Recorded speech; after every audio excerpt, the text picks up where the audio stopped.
Assalamualaikum warahmatullahi wabarakatuh. Saya Asyila Merani Fatihah dari kelas reguler B angkatan 2024. Saya dari Prodi Ilmu Keperawatan Fakultas Kedokteran Universitas Sriwijaya. Di sini saya akan mempresentasikan esai tugas bahasa Indonesia saya.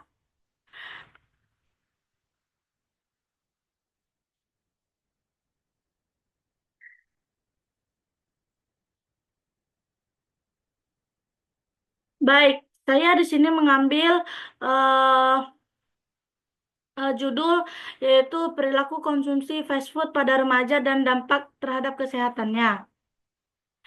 Eh, Remaja adalah kelompok usia 10 sampai 19 tahun yang membutuhkan nutrisi khusus karena pertumbuhan pesat dan perubahan fisiologis selama masa pubertas. Nutrisi yang dibutuhkan mencakup protein, vitamin, dan mineral dalam jumlah yang lebih tinggi dibandingkan masa anak-anak, menyesuaikan aktivitas fisik remaja yang tinggi. Namun, secara fisiologis, eh, remaja Secara fisiologis, remaja seringkali mengabaikan faktor kesehatan dalam memilih makanan, lebih terpengaruh oleh lingkungan sosial dan budaya. Kebiasaan makanan yang buruk seperti mengonsumsi fast food yang tinggi lemak dan protein dapat memicu obesitas dan penyakit degeneratif seperti diabetes, hipertensi, hingga penyakit jantung. Selain itu, kurangnya atau kelebihan nutrisi dapat mengganggu metabolisme tubuh dan meningkatkan resiko penyakit. Karena itu, penting memperhatikan asupan gizi remaja agar mendukung pertumbuhan, perkembangan, dan kesehatan jangka panjang mereka.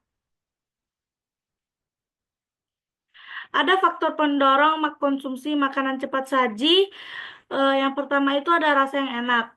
Makanan cepat saji disukai karena rasanya yang enak dan gurih, berkat kandungan garam, gula, lemak, dan zat aditif seperti monosodium glutamat atau MSG.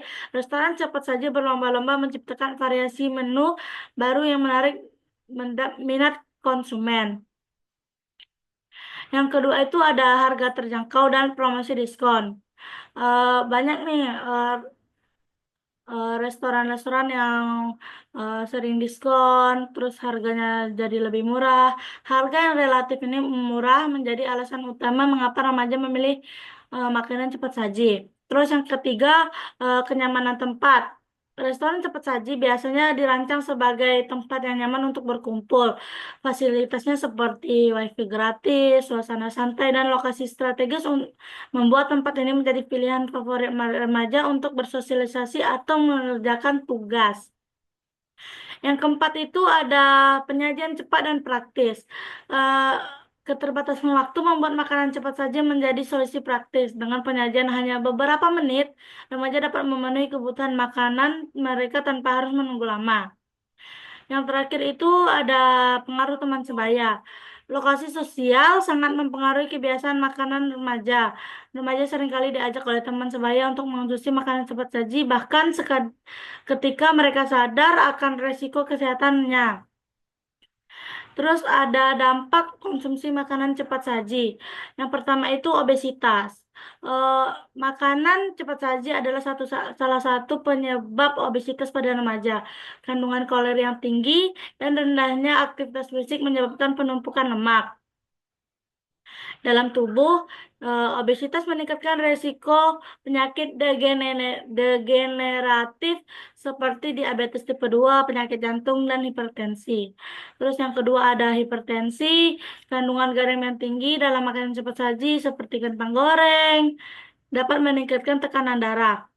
Yang ketiga itu ada diabetes tipe 2. Makanan cepat saji yang kaya gula dan lemak jenuh meningkatkan risiko resistensi insulin yang menjadi penyebab utama diabetes tipe 2. Kanker. Yang keempat ada kanker. Konsumsi makanan cepat saji yang terlalu sering dikaitkan dengan risiko kanker, terutama kanker kolorektal dan kanker prostat.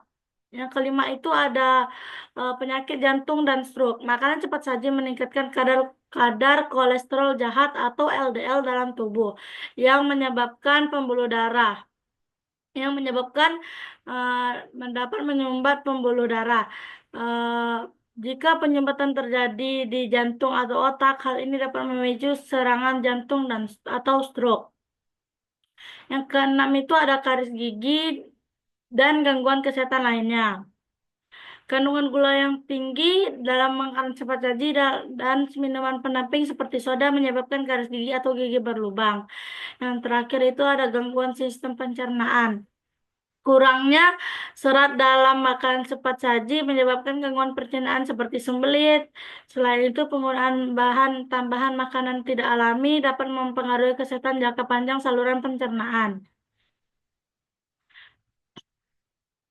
Di sini ada penelitian eh, yaitu penelitian di Shiraz, Iran menunjukkan bahwa pendidikan berbasis Theory of Planet Behavior atau TPB efektif mengurangi konsumsi fast food pada remaja laki-laki.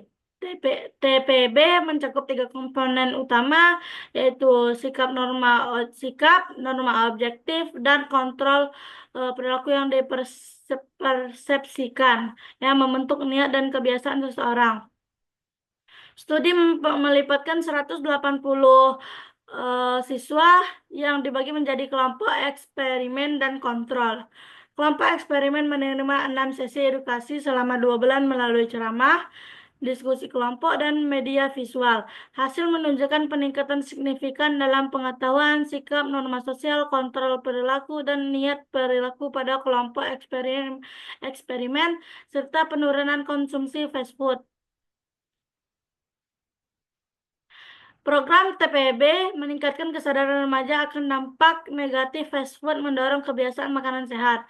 Dukungan dari sekolah, keluarga, pemerintah, dan industri makanan diperlukan untuk keberlanjutan program ini, termasuk menyediakan alternatif cepat saji yang lebih sehat.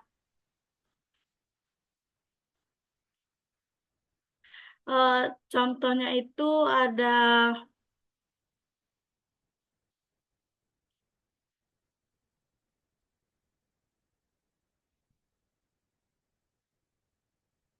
eh, perubahan ekonomi dan sosial di Arab Saudi telah meningkatkan konsumsi fast food, terutama di kalangan remaja. Fast food yang tinggi kalori, lemak, dan gula tetapi rendah serat dan nutrisi esensial berkontribusi pada rendahnya kualitas diet remaja. Dengan 28,5% remaja mengonsumsinya lebih dari 2 kali seminggu. Remaja pria dan dari keluarga berpenghasilan tinggi cenderung lebih sering mengonsumsi fast food yang juga meningkatkan asupan kalori total. eh, Solusi yang diperlukan di sini ada solusi yang diperlukan untuk mengatasi masalah masalah ini meliputi, yaitu yang pertama ada satu, pendidikan gizi di sekolah, edukasi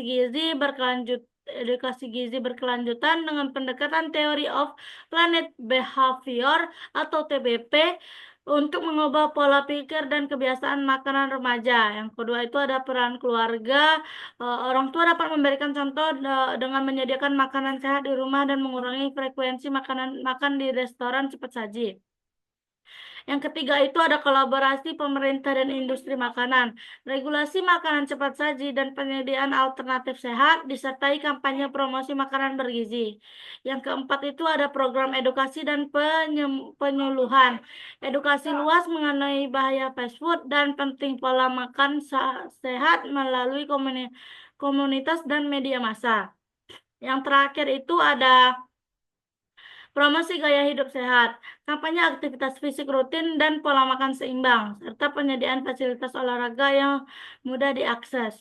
Dengan dukungan dari berbagai pihak, konsumsi fast food remaja dapat dikurangi, mendukung kebiasaan makan sehat, dan meningkatkan kesehatan jangka panjang.